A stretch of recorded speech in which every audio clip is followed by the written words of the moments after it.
Anyway, let's talk about the meme stocks. Let's talk about what is happening in terms of the other distractions that are out there as well. Nick Colas, Datatek Research co-founder, he's been following these wild swings that we've been watching in these stocks for the past couple of months, and wow, they have been wild. Nick, let's just talk about that relation between fundamentals and what is happening with some of these names. GameStop is a perfect example. The stock is up, let's call it circa 1,000% so far this year. It's been a huge gain. I struggle to understand how you can come up with a valuation model for a business like this. But everybody's still really kind of invested in this stock and looking forward to some fundamental details about what happens next. How do I put those two things together? Yeah, it's a great point, and I would summarize it this way. There's about 220 trading days in a year, and let's say you get 4 fundamental pieces of news from earnings, another maybe 4 or 5 from analyst conferences and other things, and the rest of the days stocks trade without that kind of new fundamental input. And in the case of GameStop, not to excuse the returns or the valuation, but you are talking about a sector that a lot of retail investors feel they understand, and a growth area. Gaming has been a tremendous growth area during the pandemic and even into now. So you're dealing with an industry that has a fundamentally decent backdrop and largely a vacuum of information most trading days of the year, which is why we get the activity that we get with retail. It was interesting, though, in terms of buying what you understand. I was reading a report from Vanda Research saying that yesterday it might look like we were selling Bitcoin and buying memes, but it actually looked like the opposite was happening. Do you see retail investors coming in and buying the dips on these moments?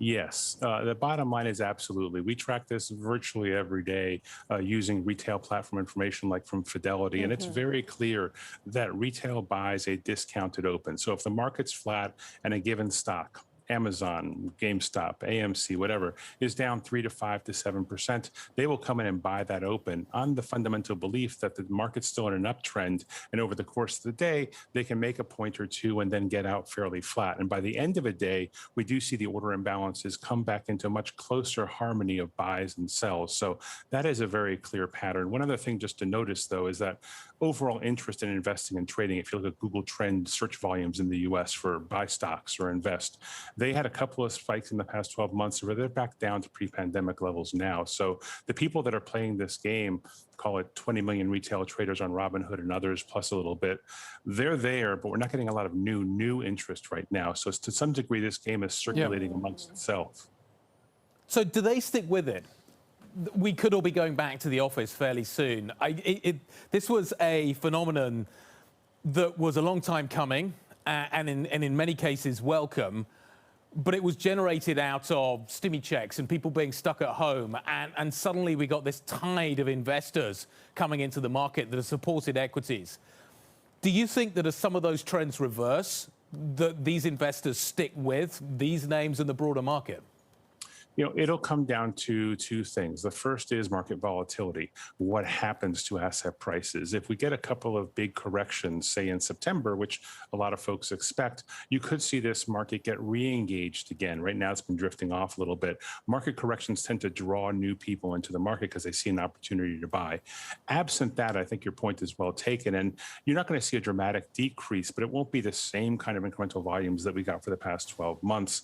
And the other wrinkle, of course, is cryptocurrency. Because now that people can own cryptos and stocks in the same wallet/brokerage account, you're going to see some cross-subsidization of those 2 activities. So if crypto collapses, you might see investors selling stocks to buy losing cryptos. And that's kind of, unfortunately, a classic rookie mistake, is to sell your winners to buy more of your losers. Talk to us about the news out overnight. Really about the arguments between Coinbase and the SEC. Coinbase, of course, revealing that they received a Wells notice from the SEC, and then coming out Brian Armstrong with some big words to the SEC, accusing them of sketchy behavior. And all the research notes I've read this morning talk about regulation by litigation. What do you make of this new emerging space? Yeah, you know, as far as the Coinbase news, it's such a rookie mistake for a CEO to go to war with the SEC. And unless you're Elon Musk, just don't do it. You know, you got to work with them. They are your regulator.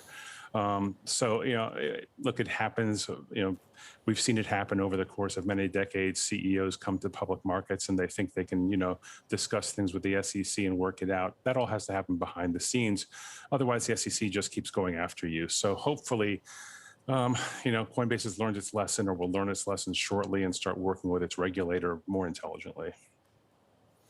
Is that a good, ultimately, finding regulation for this sector and making that regulation work properly looks like it will be a positive. Obviously, a lot of people see this space as being kind of unregulated, and that's part of its attraction. But to survive in the long term, it needs regulation. It needs regulators to understand the market and vice versa. How far away do you think we are from that point? Oh, we are in the first inning, honestly, because not only do you have SEC issues, but you obviously have Federal Reserve and bank regulatory issues in terms of how this industry gets regulated by the Fed over time and by Treasury over time. So it's not, the SEC is actually, interestingly, sort of the tip of the spear right now, but it's not the most important point. It is, how does the Fed think about central bank digital currencies and stable coins, and how does Treasury address those as well? And how do they make them more like money market funds and regulate them more closely? But you're right, all those things will drive adoption, because the safer an asset is and the more transparent it is, the more attention it gets and the more capital it draws.